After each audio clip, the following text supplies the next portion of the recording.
My roads are often lonely as I have to travel with friends who have gone to the other side. Put in simpler words, they have passed away. Well, I'm an ambulance driver who carries those who are no more. Sometimes I have a guy who accompanies me, but mostly I do not mind finding peace with my silent friends. Some people are afraid when they ask me about my job, and the first question I face is if I have ever had an encounter with something that was supernatural while my journeys and with those who sleep a wakeless dream. My answer had always been no. I tell them we should fear those who walk more. It was like any other night duty that day. Frank, the guy who accompanies me, was reported to be sick, so I was instructed to take the ambulance to the morgue and come back to the cemetery. My obvious passenger being those who have left us. I remember the night was cloudy and it was about to rain. I started the ambulance and almost made it out of the hospital when it suddenly stopped.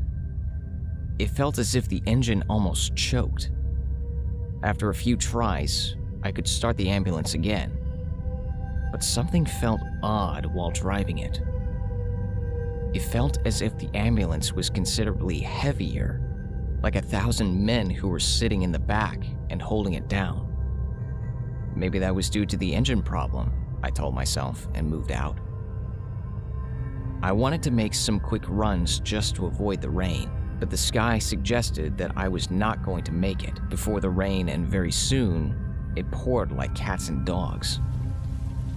Since my car felt very heavy, I didn't try to push it too hard in the rain. After a while, I felt like someone was moving around in the back of the car. This might seem scary at first, but I took it that the restraints must have loosened and that was causing the moving sound. I pressed on the gas a little harder just to make quick grounds.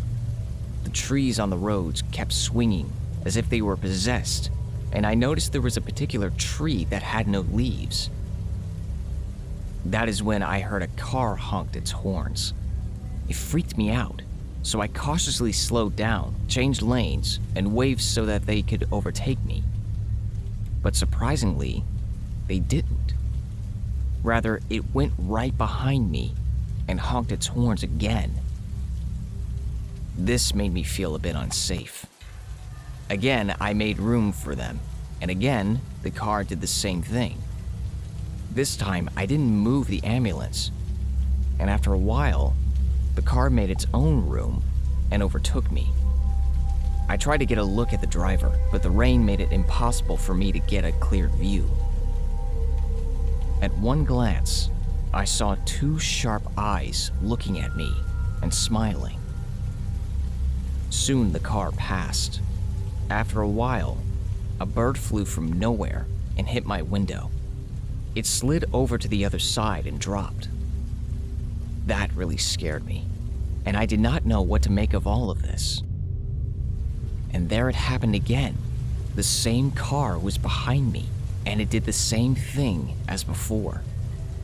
I was shocked. How could they have gone behind me? I didn't see them come back. I would have if it did, wouldn't I? The only way it could have done that if it drove through the woods and come back behind me. But why would someone do that? Maybe he had some bad intentions. Intentions that might prove to be extremely dangerous. I decided to go as fast as I can, but the ambulance was so heavy that it barely got any faster. I looked at the side mirrors to see where the car was, and I saw nothing. It vanished. I looked at the trees around me to see if it went through the forest beside the road to catch up with me. And what I saw next, I didn't hope for. I saw the same tree that had no leaves. I was at the same place after all this driving. I could barely stop myself from passing out. I put my head down and tried to shake everything off. That is when I heard it. That wicked laughter that came from just beside my seat. I looked up, and there it was. That damn face, that wicked smile sitting beside me in the ambulance. I don't remember what happened next, but now I'm in the back of the ambulance, and there it is again. The same tree with no leaves, the same road, but a different driver.